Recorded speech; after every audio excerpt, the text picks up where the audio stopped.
The Brothers Grimm Fairy Tales. Jorinda and Jorindel. There was once an old castle that stood in the middle of a deep, gloomy wood, and in the castle lived an old fairy. Now this fairy could take any shape she pleased. All the day long she flew about in the form of an owl, or crept about the country like a cat. But at night she always became an old woman again.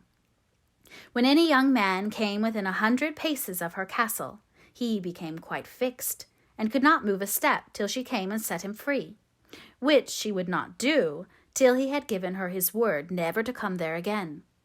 But when a pretty maiden came within that space, she was changed into a bird, and the fairy put her into a cage and hung her up in a chamber in the castle. There were 700 of these cages hanging in the castle, and all with beautiful birds in them.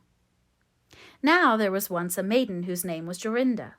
She was prettier than all the pretty girls that ever were seen before, and a shepherd lad whose name was Jorindel was very fond of her, and they were soon to be married. One day they went to walk in the wood, that they might be alone, and Jorindel said, "We must take care that we don't go too near the fairy's castle." It was a beautiful evening. The last rays of the setting sun shone bright through the long stems of the trees upon the green underwood beneath, and the turtle doves sang from the tall birches. Jorinda sat down to gaze upon the sun. Jorindel sat by her side, and both felt sad, they knew not why. But it seemed as if they were to be parted from one another forever. They had wandered a long way, and when they looked to see which way they should go home, they found themselves at a loss to know what path to take. The sun was setting fast, and already half of its circle had sunk behind the hill. Jorindel on a sudden looked behind him, and saw through the bushes that they had, without knowing it, sat down close under the old walls of the castle. Then he shrank for fear, turned pale, and trembled. Jorinda was just singing, "The ring-dove sang from the willow spray, well-a-day, well-a-day. He mourned for the fate of his darling mate, well-a-day." When her song stopped suddenly, Jorindel turned to see the reason, and beheld his Jorinda changed into a nightingale, so that her song ended with a mournful jug-jug. An owl with fiery eyes flew 3 times round them, and 3 times screamed, "Tu-woo, tu-woo, tu-woo." Jorindel could not move. He stood fixed as a stone, and could neither weep, nor speak, nor stir hand or foot. And now the sun went quite down, the gloomy night came, the owl flew into a bush, and a moment after the old fairy came forth, pale and meagre, with staring eyes, and a nose and chin that almost met one another. She mumbled something to herself, seized the nightingale, and went away with it in her hand. Poor Jorindel saw the nightingale was gone, but what could he do? He could not speak, he could not move from the spot where he stood.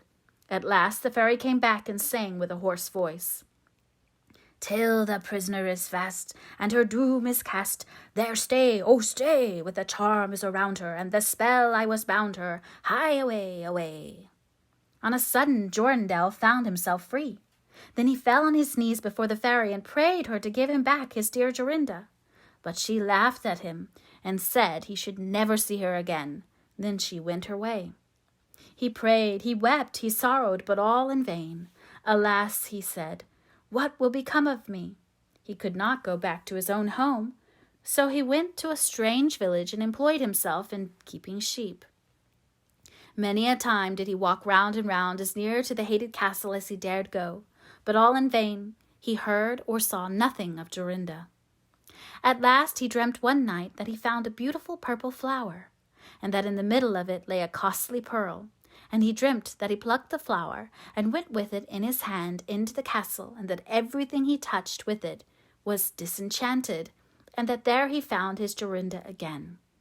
In the morning, when he awoke, he began to search over hill and dale for his pretty flower, and 8 long days he sought for it in vain.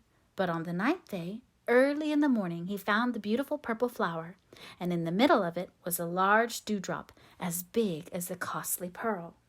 Then he plucked the flower and set out and travelled day and night till he came again to the castle. He walked nearer than 100 paces to it, and yet he did not become fixed as before, but found that he could go quite close up to the door. Jorindel was very glad indeed to see this. Then he touched the door with the flower, and it sprang open, so that he went in through the court, and listened when he heard so many birds singing.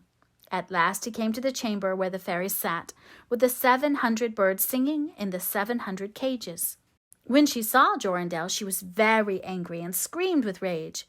But she could not come within 2 yards of him, for the flower he held in his hand was his safeguard. He looked around at the birds, but alas, there were many, many nightingales, and how then should he find out which was his Jorinda? While he was thinking what to do, he saw the fairy had taken down one of the cages, and was making the best of her way off through the door. He ran or flew after her, touched the cage with the flower, and Jorinda stood before him, and threw her arms round his neck, looking as beautiful as ever, as beautiful as when they walked together in the wood. Then he touched all the other birds with the flower, so that they all took their old forms again, and he took Jorinda home, where they were married, and lived happily together many years. And so did a good many other lads, whose maidens had been forced to sing in the old fairies' cages by themselves much longer than they liked.